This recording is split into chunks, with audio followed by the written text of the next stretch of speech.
Hello and welcome to the Always Focus channel. Today I'm going to give you a breakdown on how to start a football club. Youth team, men's team, girls team. It's more or less the same method, just slightly few tweaks.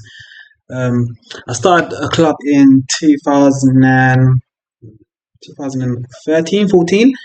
Originally called Lambeth Spartans because it was based in Lambeth, so we called it Lambeth Spartans. No one ever gave me an idea of how to start a team. I would ask people, they wouldn't tell me.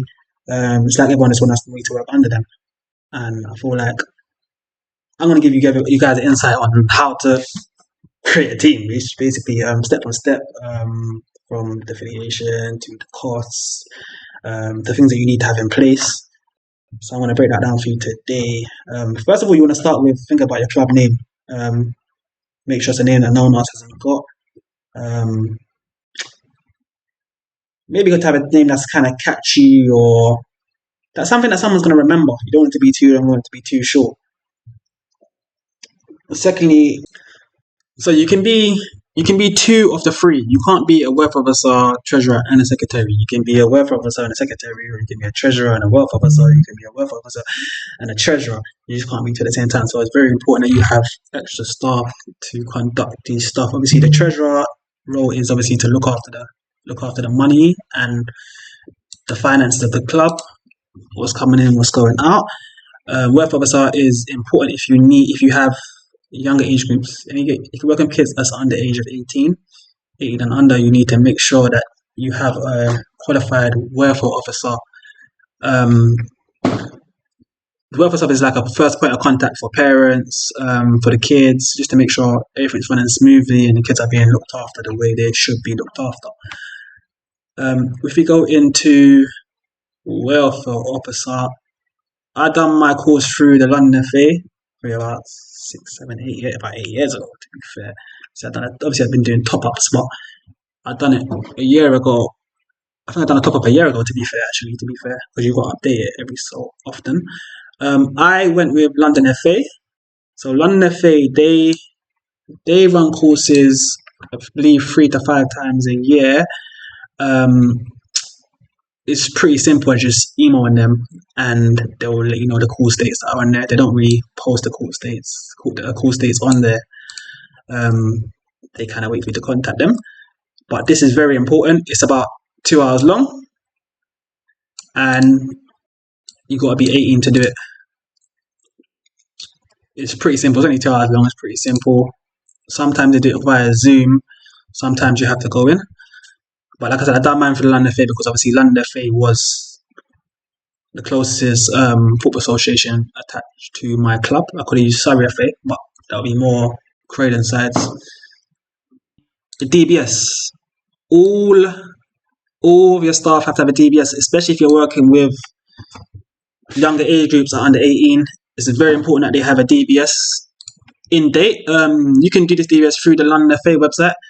You can also do it for the Surrey FA website. It just depends on the area and the borough that you're starting your team in, which determines on the FA, the football association that you go with. So I used London FA because it was just our catchment area. So we use London FA. So it's pretty as simple as you sign in. If you want to set up a club, you're setting up a club from fresh and you want to have your own portal, you'd email this here, FA checks at fa.com, and what they'll do is they'll send you like a pack where you've got to fill out a form and just let them know what your team's called, just so you can able to verify certain documents. You've got to think about things like when you're setting up, like, are you setting up a CIC company, charity, which I run a CIC company called Always Focus CIC. Difference in CIC and a limited company is you get more perks as a CIC or a charity than you do as a limited company, especially if you're doing youth team, which makes a bit more sense. Alright, cool. Moving on, we have club affiliation, which is very important. You can't play for a league. You can't play basically. Without affiliation, you can't do nothing. So it's very important that you do your affiliation stuff. Affiliation, it depends on the amount of teams you're registering, if it's men's, if it's youths, and also, are you playing 5-a-side, 7-a-side, are you playing 11-a-side? These aspects really determine on how much you're paying for your affiliation. I use London FA. In order to get this, you have to set up and register for the whole game system, which you should already have. If you have done your level 1 coaching course or level 2 or whatever, any coaching courses, you should have a login for the whole game system. The whole game system is just a system where you do all your affiliation, where you register players now, and you put all your club details. You can even do your finances on there now. So it'll be London FA. Its cost is about £20 to £80. It's gonna cost. So you also got to pay for, like, when you do your affiliation, you got to put on the league you're gonna play in. You got to put the age group you're putting in. You got to put the team managers. Every team manager needs to have a minimum of level 1 for you to get affiliated. There's got to be a minimum of level 1 coach that's attached to a team for you to be able to affiliate that team, which is the rules that the FA have put in place.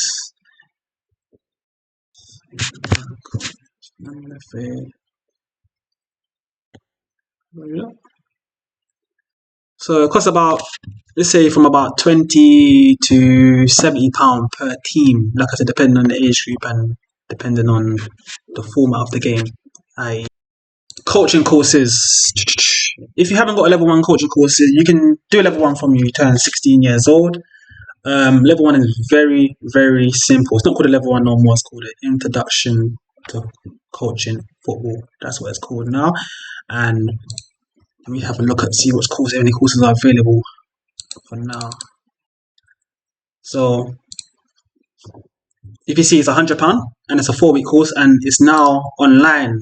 It used to be, when I done it years ago, I think I done it in 2012, I believe. I done my level 1.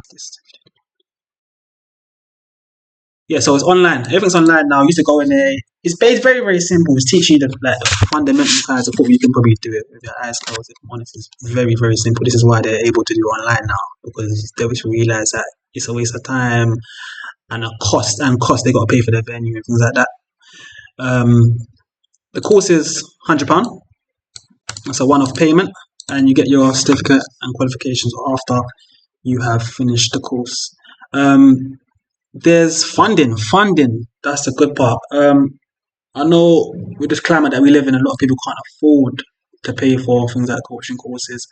The FA do a funding system where you can register and it will tell you if you're eligible for the funding. And this what it does is it gives you a fully funded place or a partial funded place on the FA level 1 course, which is something that you guys should look at. I'll also put the details down in the YouTube description, so you can understand on what's the next step to do and what you need to do to kind of jump on one of these courses. Like I said, all you got to be 16 years of age, and you'll be eligible for this course. Pretty simple. So moving on to the leagues. This league I'm very familiar with, Tangier Youth League. To be fair, I used to play this league when I was younger, growing up. So I played this league from like under 8s going up to probably under 14s, 15s, 16s. Funny enough, I used to play under the chairman of this league, the person who runs and owns this league. I used to play under him, so I'm very familiar. As you can see, it's a very, very big league, very, very structured, very, very well. 132 clubs, 957 teams. This is a Sunday league, so games will be played on Sunday, more or less between, say, 9 o'clock and 2 p.m. 2 p.m. will be even too late. But they allow you to do that if the other team says that's fine to do that game. You also have there's other leagues like the Celtic League, which is obviously, the name says it all.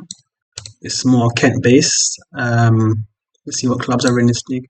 So you got the teams like the Welling Uniteds, you have the Bromley FCs, the Cray Wanderers. So more or less like step 2, 3, and 4 teams kind of. This league got up to under 21s. It's nothing quite at the moment. I don't think it's obviously the league table. Oh, there you go. That's leading that league right now. We also have the Kent Youth League, which is also another league. Obviously, also the name says it all. Kent Youth League. You see the table, see what teams are currently in this league as well. It wants to work. Cool. Under 13s, all up into under 18s. Let's look at the under 18s league. Premier, North, South, Central. Look at the Premier. It's the top of the under 18s league. See who's topping it. So Erith Town under 18s. They are topping it right now. Bloody hell, Margate. What's going on? As you can see, this is more Kent based. Ashford, Feversham, Herne Bay, Margate, Folkestone. You get the point. Cool. Now, one thing that's very important this is where most of your finances goes to is training facilities and playing facility and match day pitches. There's not much pitch. You can contact the council. You can use Mercury HQ. I believe they have a few spots. Sometimes they're booked up. You need to find somewhere that's going to be your home pitch. These lot can do from 5-a-side, 7-a-side, which is not a problem. They can cover any size. Yeah, it's just off their prices. But I also went to Adidas, had to stand up and had to speak to there's about 16 staff to let them know what we our value for the building. Basically, they wanted to run the building and not let us continue doing what we was doing, the work that we did in the community. So we had to kind of go there and just stand up and let them know, short presentation, let them know what we're doing in the community and the reason why this place should still be run by us and not Adidas. So I'll leave that to another story, another day. But this is also a pitch you can do. Funny enough, I actually have off topic. I have a pitch. I have a location that I've been working on for a couple of years. It's going to be called Always Focus Community Hub. Which is over there. Always Focus Community Hub. That's my badge. In there, we're going to have. I'm not going to break down what we're going to have too much. It's going to have a state-of-the-art facilities. It's in Croydon. We've already got funding already secured for it. Around £3.5 million funding. Thank you for watching Always Focus YouTube channel. I hope you guys got an insight on how to set up a football club. Like I said, any questions, please feel free to drop me a message. I'm going to put all my social media handles down below. Like I said, on this YouTube channel, it's going to be very, very transparent. I'm not going to sugarcoat nothing. You're going to get exactly what you see. You're going to see loads of stuff on this channel, such as interviews with up-and-coming players, interviews with current pros, interviews with coaches, and just people that do work in the community, just to give them their flowers. Also on the site, you're also going to see loads of reactions on things that's happening in the sports sector. We're currently only focusing on football right now, but we're going to branch out and obviously hit other different sports.